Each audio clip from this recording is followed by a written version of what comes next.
하나님의 말씀을 함께 나누도록 하겠습니다. 이 세상에는 따뜻함을 표현하는 여러 가지 단어가 있습니다.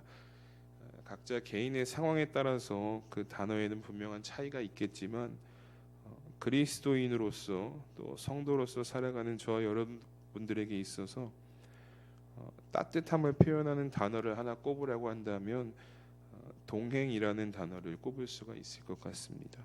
그러니까 누군가와 함께 걷는 것도 행복하고 따뜻한 일이지만 주님과 함께 동행할 수 있음이 우리의 삶에 참 감사하고 그리고 따뜻함으로 다가오게 됩니다.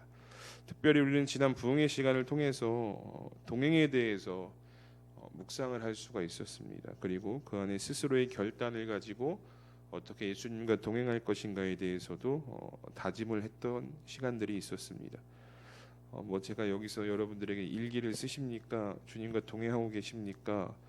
이런 것보다는 이건 제가 묻지는 않겠습니다. 왜냐하면 개인적인 어쨌든 하나님과 나와의 관계이기 때문에 묻지는 않겠지만, 그런데 오늘 말씀을 통해서 좀 드리고 싶었던 한 가지는 무엇이냐면, 우리가 결단한 대로 예수님과의 동행하는 삶을 시작하셨다면 이제 우리 안에 한 가지 변화가 지금 일어나고 있어야 된다라는 것을 오늘 말씀을 통해서 좀 우리가 살펴보고자 합니다.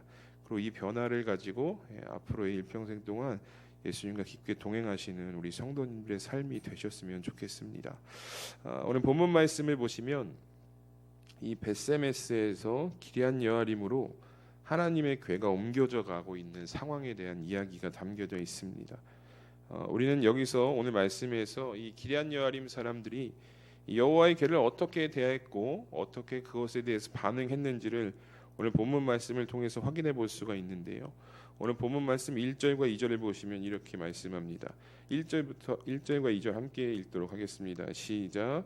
기럇 여아림 사람들이 와서 여호와의 궤를 옮겨 산에 사는 아비나답의 집에 들여놓고 그의 아들 엘리야사를 거룩하게 구별하여 여호와의 궤를 지키게 하였더니 궤가 기럇 여아림에 들어간 날부터 20년 동안 오래 있은지라 이스라엘 온 족속이 여호와를 사모하니라. 아멘.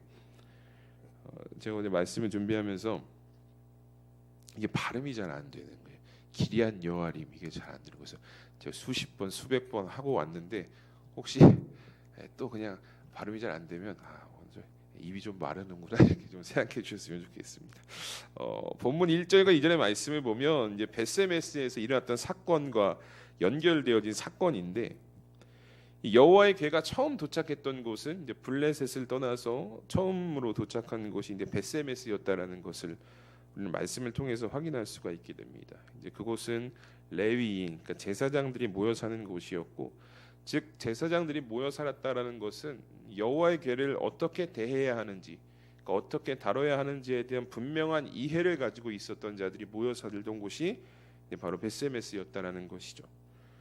그리고 이제 이들 가운데 여호와의 궤가 도착했기 때문에 어떻게 말씀대로 이해한 대로 그 궤를 잘 모시고 살았다면 그것이 벳세메스 사람들에게는 은혜였고 복이었을 것입니다. 왜냐하면 하나님의 임재의 상징이었기 때문이죠. 그런데 이 벳세메스 사람들이요 여호와의 궤를 함부로 다뤘다라고 성경은 말씀합니다. 열어보고 안에 무엇이 있나 확인했다라는 것이죠.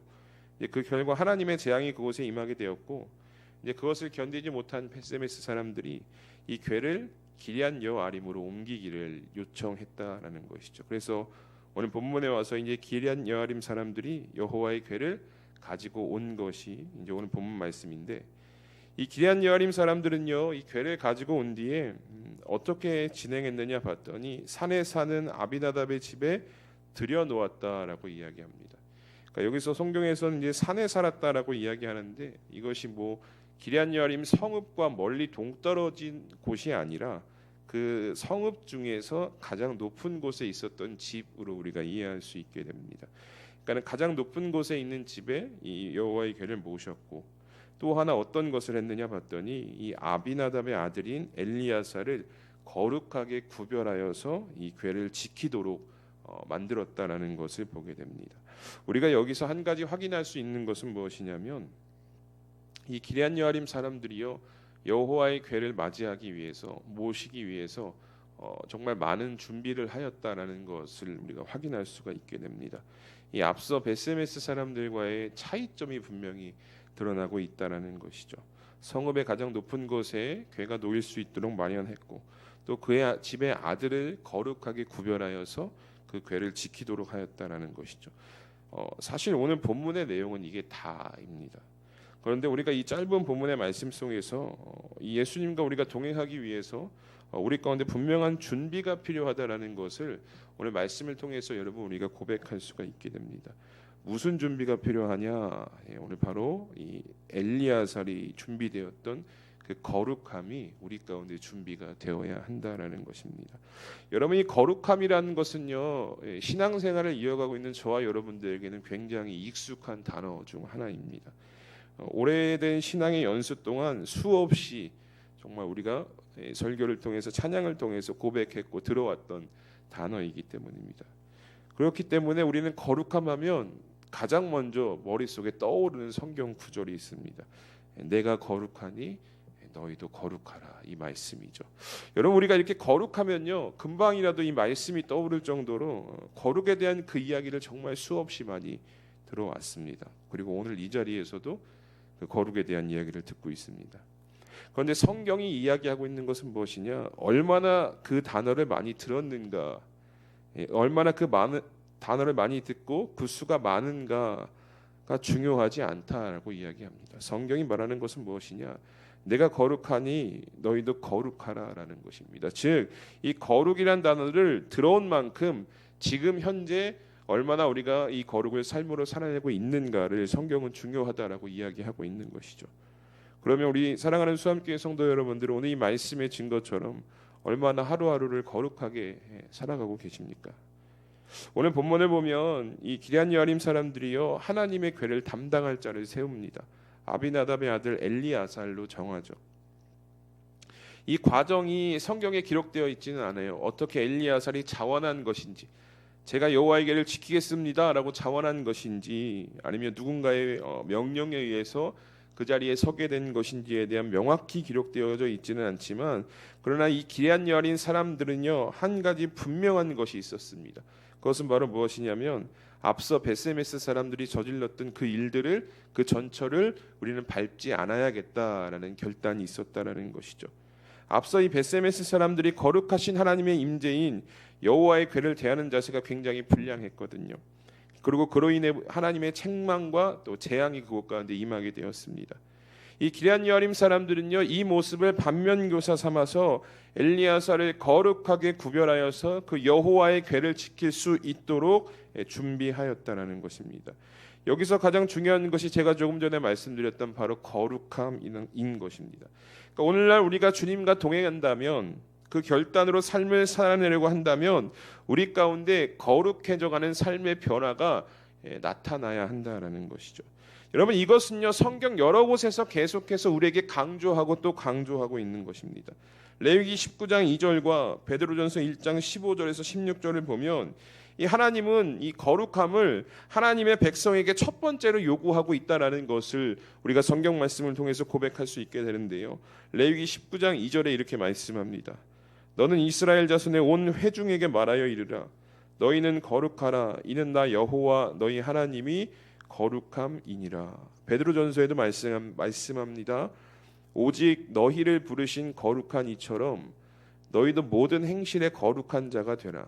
기록되었으되 내가 거룩하니 너희도 거룩할지어다 하셨느니라. 아멘.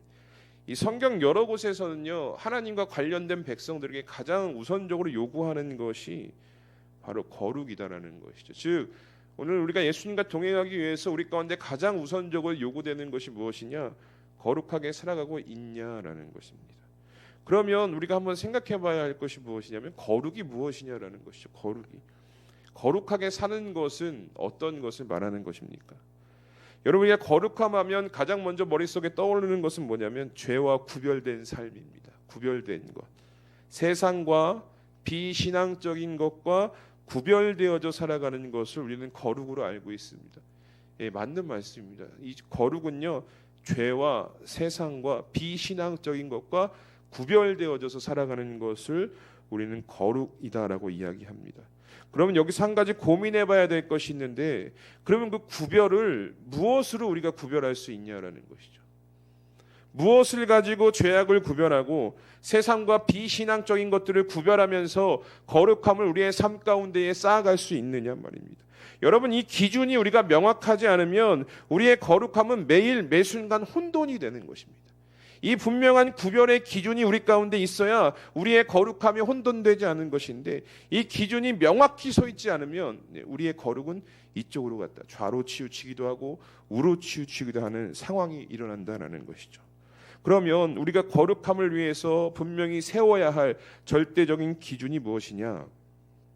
그건 여러분, 내 주변의 소리가 아닙니다. 세상의 법도 아니고, 우리가 오늘날 거룩하게 살아가기 위해서 절대적으로 기준 삼아야 할 것은 무엇이냐? 하나님의 말씀입니다. 이 하나님의 말씀만이 우리가 거룩을 향해 나아가는데 절대적인 기준이 되어야 한다는 것이죠. 그럼 우리가 이렇게 생각할 수가 있어요. 당연한 건 아닙니까? 우리가 신앙인으로서 당연한 건 아닙니까? 라고 생각할 수 있겠지만, 여러분, 지금 많은 이들이 이 당연한 것들을 기준 삼고 있지 못하기 때문에 거룩에서 점점 멀어져 가는 거예요. 들어서는 알거든요. 교회 다녀서는 알거든요. 하나님의 말씀을 기준 삼아 살아갈 때 거룩해져 간다라는 것은 알지만, 이 당연한 것들을 지금 하고 있지 못하는 거예요.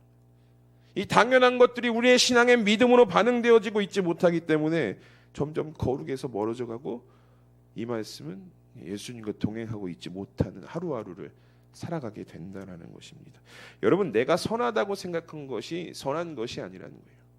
내가 기쁘다고 생각한 것이 기쁜 것이 아니고, 내가 옳다고 생각하는 것이 옳은 것이 아니라는 것입니다. 하나님의 말씀이 선하다고 하면 그것은 선한 거예요. 하나님의 말씀이 기쁘다고 하면 그것이 내 삶의 기쁨이 되어야 하는 것이고, 내가 옳지 않아도 하나님의 말씀이 옳다고 한다면 그것이 내 삶에 옳은 것이 되어야 합니다. 여러분, 거룩함은 이것입니다. 다른 게 아니에요. 거룩하면 그 말씀을 기준으로 말씀이 옳다 하는 것, 기쁘다 하는 것, 선하다 하는 것이 내 삶에 그대로 적용되는 것이 거룩함이다라는 것이죠. 예수님께서 말씀하시잖아요. 원수도 사랑해라. 이게 성경에 분명히 기록되어져 있는 말씀입니다. 그러면 내가 사랑하지 않아도 사랑하는 것이 거룩함이다라는 거예요. 내가 사랑할 수 없는 존재도 사랑하는 것이 거룩함이다라는 것이죠. 왜냐하면 말씀을 절대적인 기준으로 삼고 사랑하는 자들은 그 예수님의 말씀대로, 그 성경에 기록되어진 대로 사랑하라고 말씀하셨기 때문에 그 사랑을 이루는 삶이 거룩함이다라는 것이죠. 여러분, 앞서 벳세메스 사람들의 모습을 보세요. 하나님께서 분명한 말씀의 기준을 주셨거든요. 민수기 4장 20절에 이렇게 말씀하죠. 그들은 잠시라도 들어가서 성소를 보지 말라. 그들이 죽으리라 라고 말씀합니다. 그러니까 성소 안에 여호와의 궤가 있는데 보지 말라고 말씀의 기준을 주신 거예요. 너들 이거 보면 안 돼. 이거 보면 죽을 거야. 이 기준을 명확히 주셨다라는 것입니다. 그런데 이 벳세메스 사람들이 어떻게 합니까? 호기심에 열어보죠. 걱정된 마음에 열어봤죠. 그러니까 말씀이 기준되어진 삶이 아니기 때문에 내 생각이 옳다 하는 것, 내가 선하다고 생각하는 대로 행동했었는데 그것이 하나님 보시기에 거룩함이 아니었다는 거예요. 그래서 결국 재앙이 내려졌고, 거룩한 모습으로 하나님께 나아가지 못했던 이 벳세메스 사람들의 모습을 오늘 우리가 기억할 수 있어야 합니다. 여러분, 오늘 우리가 예수님과 동행을 시작할 때도, 그리고 동행을 이어나가는 순간에도요, 이 말씀이 기준되는 거룩함은 동행의 시작부터 마지막까지 우리가 평생을 힘써야 하는 것입니다. 우리의 삶이 예수님과 동행하는 삶이 되기를 소망하십니까? 그렇다면 거룩해져 가세요. 하루에 조금이라도, 한 걸음이라도 거룩해져 가셔야 합니다. 거룩은 말씀을 기준 삼아서 말씀이 옳다 하는 것을 행하는 것이거든요. 우리 사랑하는 수 함께 성도 여러분, 하나님 말씀을 절대적으로 기준 삼아 주님과 동행하는 우리 성도님들의 삶이 되시기를 주님의 이름으로 축복합니다. 오늘 본문 2절 말씀 보면 우리 마지막으로 이렇게 말씀합니다. 궤가 기럇 여아림에 들어간 날부터 20년 동안 오래 있은지라 이스라엘 온 족속이 여호와를 사모하니라 라고 말씀합니다. 2절 말씀을 보면 20년간 하나님의 임재가 그곳에 있었다라는 거예요. 아비나답의 집에 엘리야사를 통해서 하나님의 궤가 그곳에 머물렀다라는 것이죠. 거룩하게 구별된 삶은, 거룩함을 추구하는 삶은 하나님과의 깊은 동행의 은혜를 경험할 수 있다라는 것이 2절 말씀에 우리에게 주어졌다라는 것이죠. 여러분, 예수님과의 동행은 거룩으로 시작해서 거룩으로 완성되어져 가는 것입니다. 오늘 우리의 삶이 예수님과 동행하고 있다면 우리는 조금씩이지만 이 거룩을 향해서 한 걸음 한 걸음 나아가고 있는 증거가 되는 것입니다. 바라기는 이제 앞으로 우리 성도들의 삶이 더욱더 말씀을 기준 삼아서, 그러니까 세상의 어떤 소리, 어떤 주변의 소리, 내 경험, 내 생각이 신앙생활 하는데 기준이 되는 것이 아니라 그냥 딱 하나, 오직 이 말씀만을 절대적인 기준으로 삼으시고 그 말씀이 주시는 거룩함에 힘쓰시는 삶이 되셨으면 좋겠습니다. 그리고 그로 인해서요, 예수님과 평생을, 에녹과 같이 평생을 동행하시는 복된 삶이 우리 수암교회 성도님들의 삶에 임하기를 주님의 이름으로 축복합니다. 우리 이 시간 말씀을 기억하시면서 함께 기도했으면 좋겠습니다. 예수님과 동행한다는 우리의 삶이 거룩과 너무 동떨어져 있는 삶은 아니었습니까? 여러분, 거룩은요, 추상적인 것이 아니에요. 하나님의 말씀을 절대적인 기준 삼아서 살아가는 것이 바로 거룩입니다. 여러분, 이 시간 우리가 함께 기도할 것은, 하나님, 세상의 소리와 내 삶의 경험을 기준 삼아서 살아가는 자가 아니라 오직 하나님의 말씀을 절대적 기준으로 삼아 하루하루를 살아가는 성도가 되게 하여 주시옵소서. 말씀을 절대적 기준 삼아서 이 살아가는 거룩한 삶을 통해서 일평생 예수님과 동행할 수 있는 은혜도 허락해 달라고 우리 시간 합심해서 함께 기도하며 나가겠습니다. 다 함께 기도합니다. 하나님, 감사합니다. 오늘 귀한 여린 사람들의 모습을 통해서 예수님과 동행하는 자들이 준비되어야 할 것이 무엇인지를